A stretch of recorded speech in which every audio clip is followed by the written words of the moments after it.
So a recent audit report from the Auditor General's Department found that the Office of Disaster Preparedness and Emergency Management received Jamaican $1.44 billion in donations, but had spent just Jamaican $26.2 million, or 1.8% of the money. Economist Keenan Falconer with us now to discuss the impact this could have on communities awaiting support. Good morning, friend. Great to see you as always. Good morning, Neville. Morning, Simone. I asked this question before and you answered my answer, but they have the rest of the money. Yes, the rest of the money has been accounted for. Has been accounted for? Yes, according to the Auditor General. It's just that there is a delay in spending. No, I want to provide the context in terms of post-disaster recovery from crises. Now, there are three distinct phases. There's relief, there's rehabilitation, and there is reconstruction. Now, the relief phase would take the first couple of weeks up to about, say, 3 months. Then rehabilitation is about the next 3 to 6 months. And beyond the next 6 months, sometimes beyond the next year, it's now reconstruction.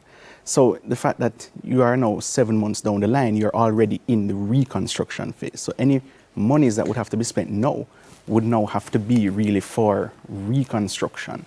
And it has been earmarked, it has been said to be earmarked for shelters. And that, I think, now goes into the reconstruction phase. So you can no longer claim that funds are being used for relief. And so when donors are, giving funds, regardless of donor intent, you expect ordinarily that funds are going to be expended in the shortest time possible because it's an emergency situation. So based on the three phases you just gave, which phase are we in now? We're in reconstruction. Where are we supposed to be? So we should be in reconstruction now. And of course, you would have seen that NARA was passed because we are now fully in reconstruction mode.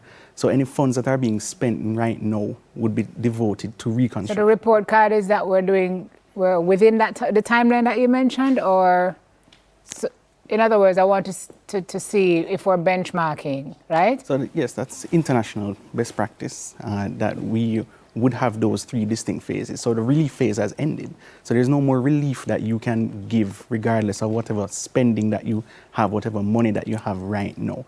It's fully about reconstruction. The government 26.2, Keenan. Yes, that was only spent on relief. Right. But was that enough to be spent on relief based on the vast devastation that there was? So the government had spent 67 billion, and that was mentioned by the Minister of Finance in her budget presentation in March. Part of that would have been 25 billion for JPS restoration of electricity, and then also the $10 billion roofs program.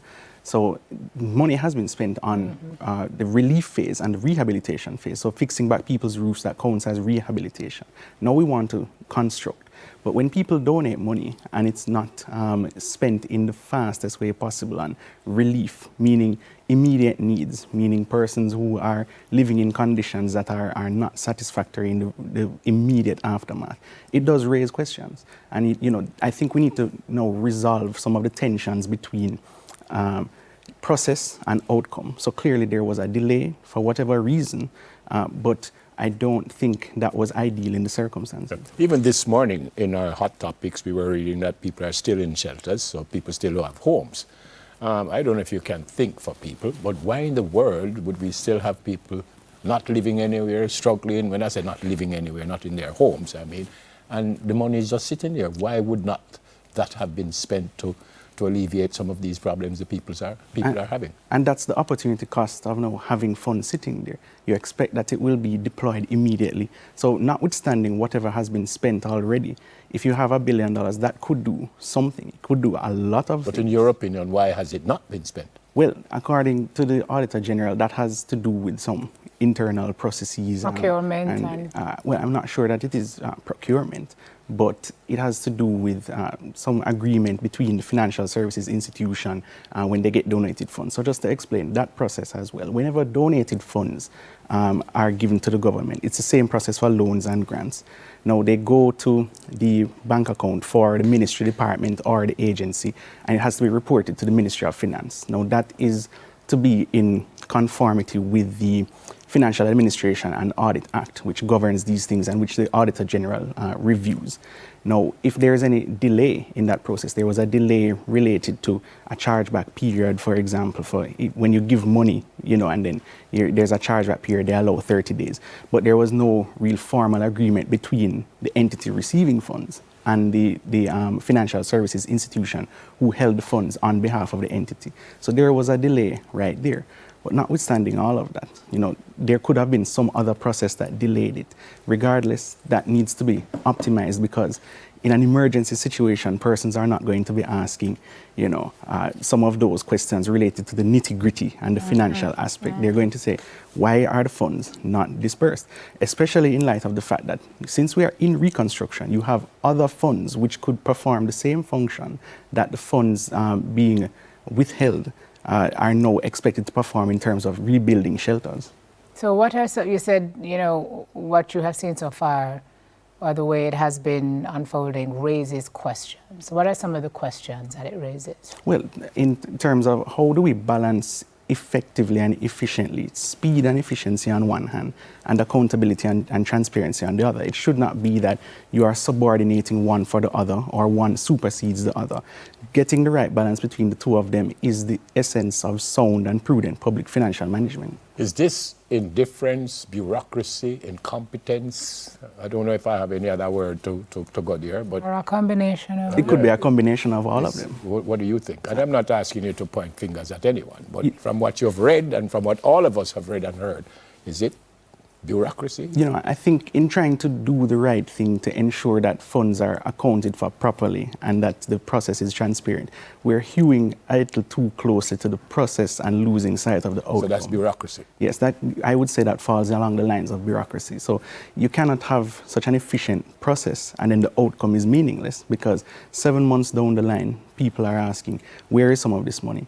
Regardless of what has been spent, and $67 billion being spent in various forms on relief and rehabilitation, we're now in reconstruction. So now that all of us here are gone, what's the next move you think should happen? It should be that those funds are deployed as soon as possible. As in like today? So, whatever is the shortest possible time. What did the ADPEM head say? Didn't he say that some things were in procurement and getting ready to... Yes, and some things have been earmarked for really rebuilding the bases for shelters.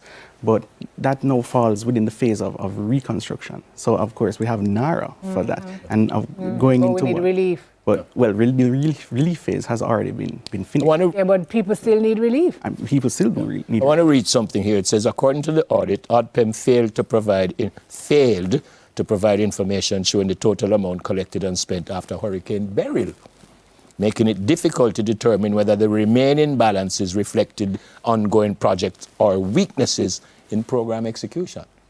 So you still don't know if the Beryl money is spent yet? No, the Beryl money, which is about 150 million Jamaican, is also still sitting there after almost 2 years. Oh boy. So it could have potentially suffered from the same process. So the Beryl money is still sitting there? It's still there. Then why are we complaining that the Melissa money is still sitting there if Beryl money don't move yet? Yeah, and that also raises questions, and it is concerning, because when you have money sitting there for almost 2 years, when people donate money, that also has implications for donor trust. By the way, is the same people looking after the Beryl money not looking after the Melissa money? Well, it is the same mechanism for it. So, you donate it to the relevant department or agency. In this case, it would be ADPEM, and it goes through the same processes as the money for Hurricane Melissa. The report also raised concerns about donations processed, and again I'm reading through the Government Support Jamaica platform. Auditors found that private financial institutions retained 30% of donations for 45 days to cover possible refund claims, but ADPEM had no formal written agreement governing the arrangement. Right, which is what I had mentioned earlier, that because there was no formal agreement in place, then the delay could have even been longer. But nothing can go so. And it shouldn't have been like that. And so going back to the whole point about donor trust. Remember that the website for donations was set up on the same day, basically, or the day after Hurricane Melissa. So people donated with the expectation that funds would have been deployed almost immediately. Otherwise, the opportunity cost comes up. I could have gone through the churches, or I could have gone through a charity, or I could have done other means of ensuring that money gets into people's hands right away. So that has implications as well for, just how people perceive And you're going to want to go back to those people. Yep. God forbid that we end up in, another situation like this or similar. We're going to want to go back to those same people to say, help Jamaica. Right. So they're going to feel, those perceptions really do matter at the end of the day. And in the context of an emergency, we have to ensure that we balance the two things, speed and efficiency on one hand, accountability and transparency on the other. Yep. Final thing I will read here, it says the audit also revealed that Jamaican dollars 122.5 million in roofing supplies delivered to JDF locations, only 88.6 million was formally acknowledged as received. The remaining 34 million in roofing materials, representing 27.8% of all materials, was not supported by signed delivery slips or goods received notes, countersigned by either ODPEM or a JDF representative, leaving these deliveries unverified and unacknowledged by the receiving party. And so in other words, we don't know where that 34 million is. Right, so in the absence of documentation, there's no way to verify it. It could be that it was, it could be that it wasn't, but we have no way of actually validating Keenan, what's the key learning from, now we must be able to audit these procedures, Beryl, now this. What's the key learning from this? Is that an emergency situation demands a different kind of speed, scale, and agility in terms of the public machinery for delivering resources. So after 7 months, well, the audit period covered up to the first 4 months. But even then, if you optimize the process, it should be that within a couple of weeks, within 3 months, thereabout, most of the money at least should have been spent on matters pertaining to immediate relief. So we have some work to do. Yes, we do. Thank you, Keenan. Very good. And as I said, we read this morning that after 7 months, people are still not home. Good to see you, my friend. Good to see you. Economist Keenan Falconer. After the break, the National Parenting Support Commission tells us about the support they are providing for parents. Okay, then.